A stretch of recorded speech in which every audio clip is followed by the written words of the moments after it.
किया कि aggregate demand क्या होता है, एग्रीगेट सप्लाई क्या होती है, determination of income and employment में अब हमें इन दोनों के कंपोनेंट्स को अगर बात करते हैं तो एग्रीगेट डिमांड है C plus I, aggregate supply is C plus S. तो we have three major components, variables हैं, कंजम्पशन है, सेविंग और इन्वेस्टमेंट है। ठीक है, अब हम टर्न बाय टर्न करते हैं। सबसे पहले कंजम्पशन।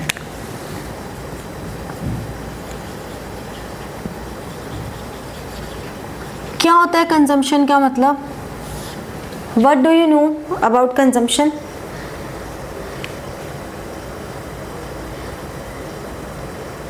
कंज्यूम करना। The process of consuming anything, goods or services for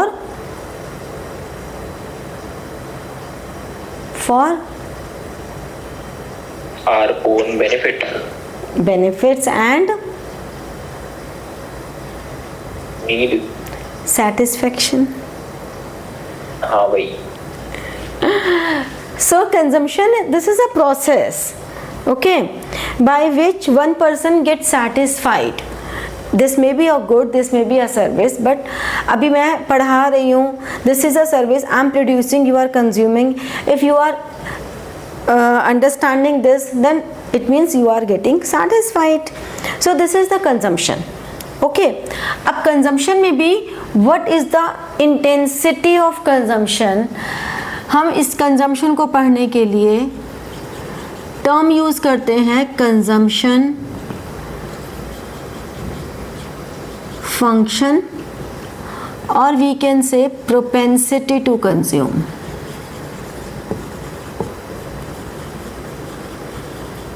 देखा जाए तो दोनों का मतलब एक ही है, consumption function and propensity to consume both have same meaning. But जब भी हमें theoretically कभी लिखना होता है तो consumption function, जब भी function कहीं भी लिखा हुआ आएगा, we always say functional relation between consumption and income. That's it. When we say functional relation between consumption and income, that is consumption function, and propensity to consume is consumption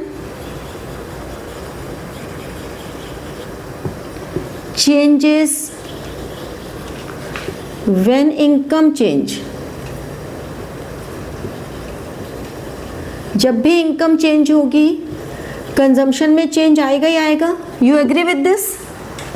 हमारी income कम हो या हमारी income ज़्यादा हो, whenever our income changes consumption always changes, but not in the same proportion. ये भी बात से एग्री करते हो कि नहीं?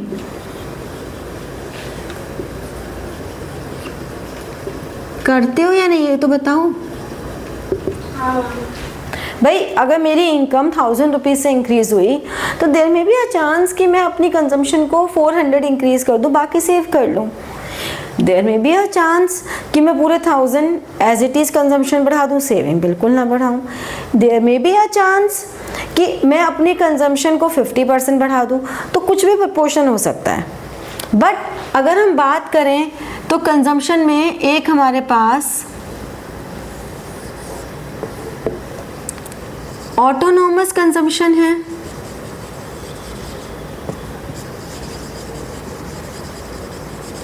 और एक हमारे पास इंड्यूस्ड कंजम्पशन है.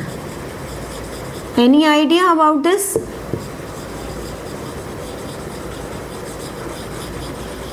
Autonomous consumption and induced consumption में क्या डिफरेंस होगा? Any idea? Autonomous consumption kind of जो हम लोग नेसेसरीली कंज्यूम कर ही रहे हैं. Very good. मतलब basic needs, necessary consumption means irrespective of income. हमारी इनकम में कुछ भी हो, ये होगा ही होगा even at zero level of income. हमारी इनकम ज़ीरो लेवल पर होगी तब भी हम ये कंजम्पशन करेंगे ही करेंगे, क्योंकि हमारी बेसिक नीड्स हैं। We have to satisfy these basic needs. हमारी इनकम नहीं भी है तब भी वी कंज्यूम। अब कंज्यूम कहाँ से करेंगे? कंज्यूम हम करेंगे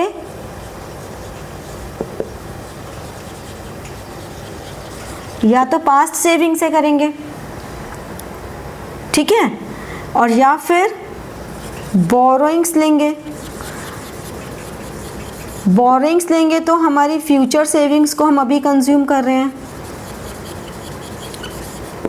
यही तो तरीके होंगे, या तो हमारे पास पुराना रखा होगा कुछ, हम वहाँ से कंज्यूम कर लेंगे, या हम अभी बोरोइंग्स लेंगे और फ्यूचर ये सोच के कि फ्यूचर में जब हम कमाएंगे तो सेव करने की जगह हम ये रीपे कर देंगे। तो इसे हम कहते हैं डिस सेविंग्स, नेगेटिव सेविंग्स।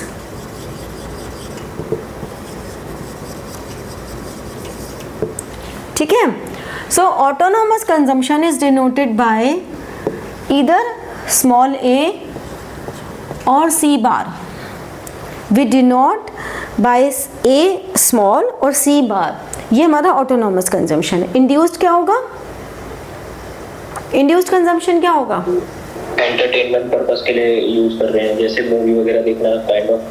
ठीक है, हाँ कह सकते हैं वो भी। बेसिक नीड वो नहीं है उसकी। हाँ, means based on level of income, based on level of income. आपकी जैसे इनकम होगी वैसा हम करेंगे, ठीक है ना।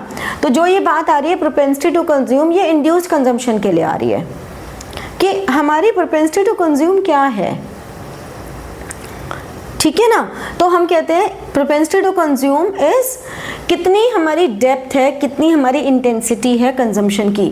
मींस कितनी हमारी ऑटोनॉमस कंजम्पशन है, कितनी हमारी इंड्यूस्ड कंजम्पशन है। Induced consumption is affected by level of income. जैसे जैसे लेवल इंक्रीज होगी, as income changes, induced consumption also changes।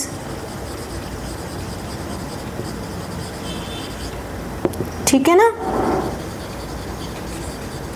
समझ में आई ये बात। अब अगर मैं प्रोपेंसिटी टू कंज्यूम की बात करूं तो हमारे पास दो तरह की प्रोपेंसिटी टू कंज्यूम है। One APC which is called average propensity to consume, and this is marginal propensity to consume। ठीक है, this is C over Y and this is change in C over change in Y। So हम क्या कह सकते हैं? APC क्या हो गया? Ratio between ratio of consumption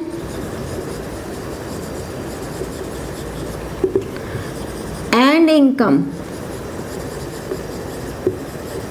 eight a particular level of income.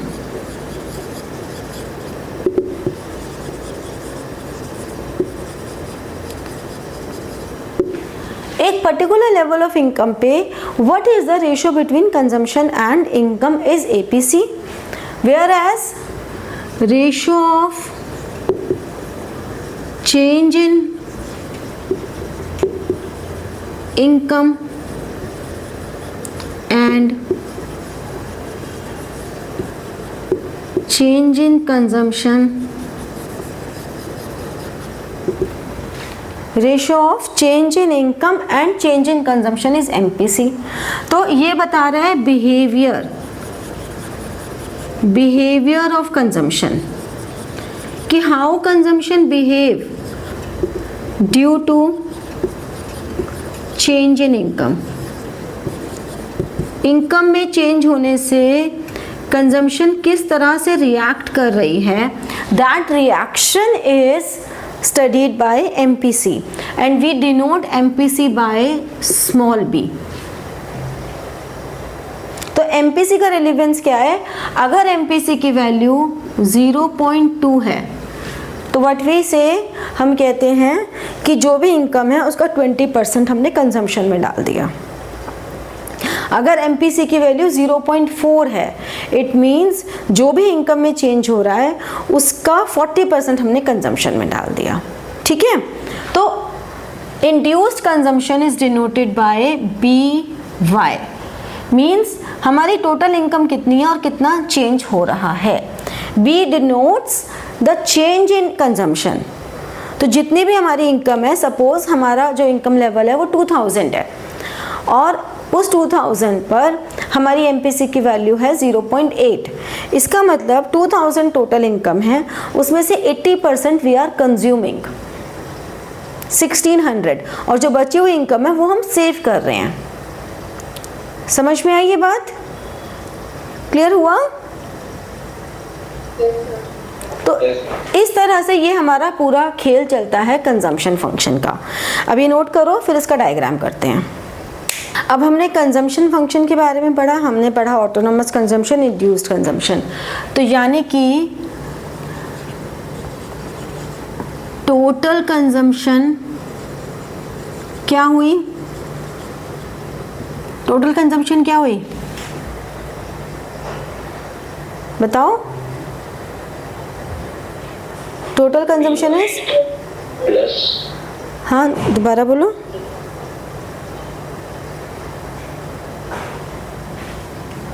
Total consumption क्या हुई? BY plus A।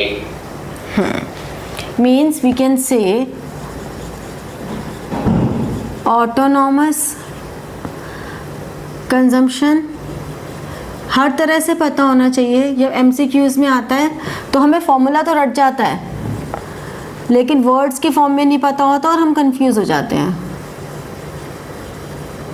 भूल ही जाते हैं कि यही है consumption is equal to autonomous plus BY। This is our consumption function. Consumption function भी यही है, अगर कंजम्पशन इक्वेशन पूछा जाए तो वो भी यही है, A प्लस BY। ठीक है, अब अगर हम इसको डायग्रामेटिकली देखें, this is level of income, this is consumption.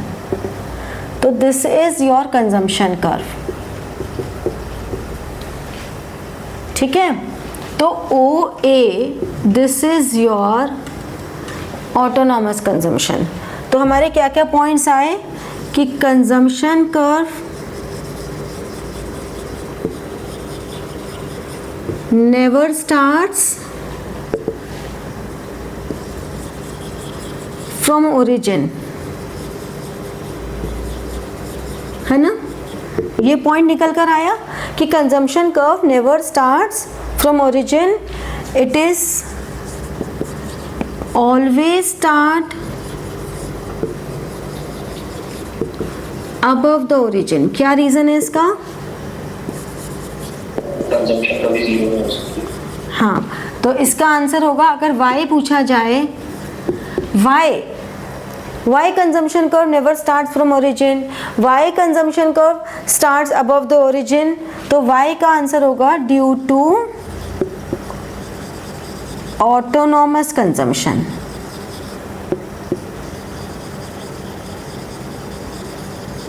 ठीक है ना, ड्यू टू ऑटोनॉमस कंजम्पशन। अब अगर हम बात करें स्लोप ऑफ कंजम्पशन कर्व, क्या होगा? किसी भी कर्व का स्लोप क्या होता है कि उसकी ये जो शेप है, ये शेप ऐसी क्यों है? Why it is upward, राइटवर्ड्स,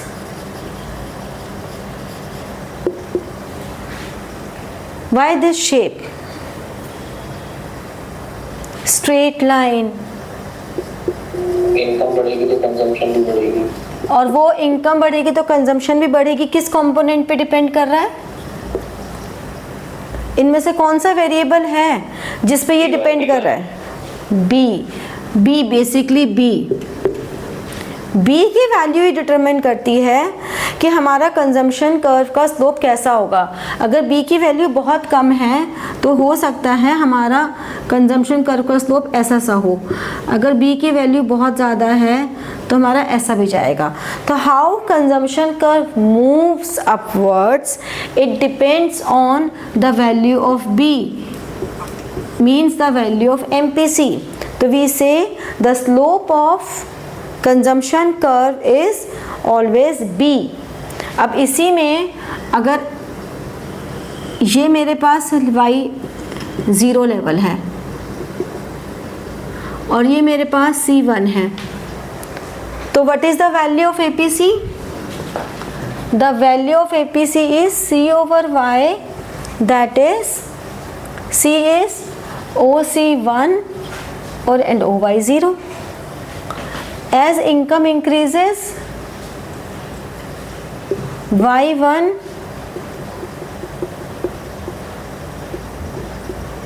C2, so this is change in Y, this is change in C. So what is the value of MPC? Change in C over change in Y, that is C1 C2 over Y0 Y1. अब parallel theories पढ़ी थी बचपन में maths में, जैसे कि अगर मैं इस लाइन को यहाँ ले लूँ, इस लाइन को यहाँ ले लूँ, ये ले लूँ T Q R S, तो मेरे पास कितने सारे पॉइंट्स निकल कर आएंगे पैरेलल थ्योरी के बेसिस पर। MPC के MPC C1 C2 हो सकता है तो TS भी हो सकता है, QR भी हो सकता है। इसी तरह से Y0 Y1 हो सकता है तो TQ भी हो सकता है, SR भी हो सकता है। तो कोई भी कॉम्बिनेशन जब हमसे MCQs पूछे जाते हैं तो किसी भी कॉम्बिनेशन में पूछे जा सकते हैं। तो हमें सब पता होना चाहिए कि हैं सब पैरेलल लाइंस की थ्योरीज ही। ठीक है, क्लियर हुआ?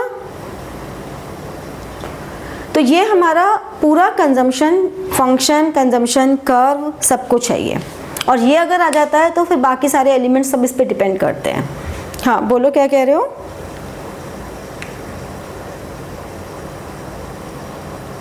क्लियर हो गया?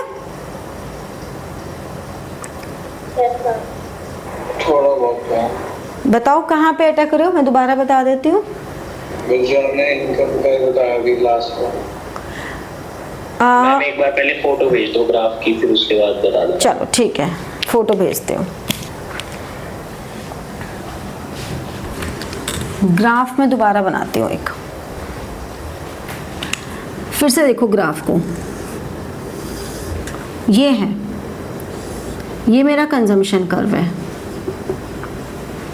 ठीक है। ये एक पॉइंट आया OY1 और इसी से मेरा पॉइंट आया C1, ठीक है। अब अगर ये मेरे पास पॉइंट्स हैं तो मेरी APC की वैल्यू OC1 और ये आ जाएगी। कितनी हो गई APC की वैल्यू? C/Y, C की वैल्यू है OC1 और Y की है OY1। हो गई? ये क्लियर हो गया? अब अगर इनकम बढ़ी, ये इनकम बढ़ गई, Y2 हो गई। इनकम बढ़ी तो हमारे पास कंजम्पशन बढ़ी, चेंज इन Y और चेंज इन C। तो इसका मतलब MPC हो गया change in C, change in Y। Change in C is C1 C2 और दिस इज Y1 Y2। ये क्लियर हो गया? अब आगे बढ़ते हैं। अगर मैं इसी को पैरेलल लाइन की थ्योरी पे लेके चलूं, यहाँ पे मैंने कर दिया A, B, F और G। तो C2 के पैरेलल लाइन कौन कौन सी हैं? AG है और BF है ना पैरेलल। Y1 Y2 के पैरेलल लाइन कौन सी हैं? FG है और AB है। तो मैं ये जो वैल्यू रखी है मैंने C1 C2 की जगह मैं AG भी लिख सकती हूँ, BF भी लिख सकती हूँ। Y1 Y2 की जगह मैं FG भी लिख सकती हूँ, AB भी लिख सकती हूँ। लिख सकती हूँ कि नहीं? बताओ। वैल्यू चेंज नहीं हो जाएगी तो? नहीं, पैरेलल है ना। तुम देखो ना, दो ये एक अगर मेरे पास रेक्टेंगल है ABCD, तो AB is parallel to CD और AD is parallel to BC। Value same है तो वो तो दे नहीं रखा। क्या वैल्यू जो आप कह रहे पैरेलल है? नहीं, मैं तो बता रही हूँ कि थ्योरेटिकली देखो ना, ये हमेशा वैल्यू सेम होंगी ना। अगर तुम्हें MCQs में पूछ लिया जाए कि MPC की वैल्यू क्या है और MPC की वैल्यू तुम्हें C1 C2 ना देके ये दे दिया जाए AG अपॉन AB, तो तुम्हें पता होना चाहिए ना कि पैरेलल थ्योरी काम कर रही है यहाँ पे। AG अपॉन AB कैसे हो सकता है वरना? इस तरह से तुमसे पूछा जा सकता है ना। मतलब इतनी छोटे से पॉइंट से डिफिकल्ट हो गया पॉइंट। अगर वो सिंपल ये दे देते C1 C2 Y1 Y2 की ऑप्शन होती तो सीधा सीधा पता चल रहा है MPC के फॉर्मूले में। लेकिन उसी को थोड़ा ट्रिकी बनाना है तो वो ऑप्शन में C1 C2 ना देकर AG दे दिया, Y1 Y2 ना देकर AB दे दिया। अब एकदम से यहाँ घूम जाएंगे अगर हमें ये पैरेलल थ्योरी वाला पॉइंट क्लिक नहीं करेगा तो। समझ रहे हो? तो इस तरह से है, ये बना लो डायग्राम ये। तो हमारा कंजम्पशन हो गया। नेक्स्ट क्लास में हम लोग सेविंग करेंगे और इन्वेस्टमेंट करेंगे। कर लो तो like, share and press the bell button for getting your notifications and comment. ठीक है, थैंक यू।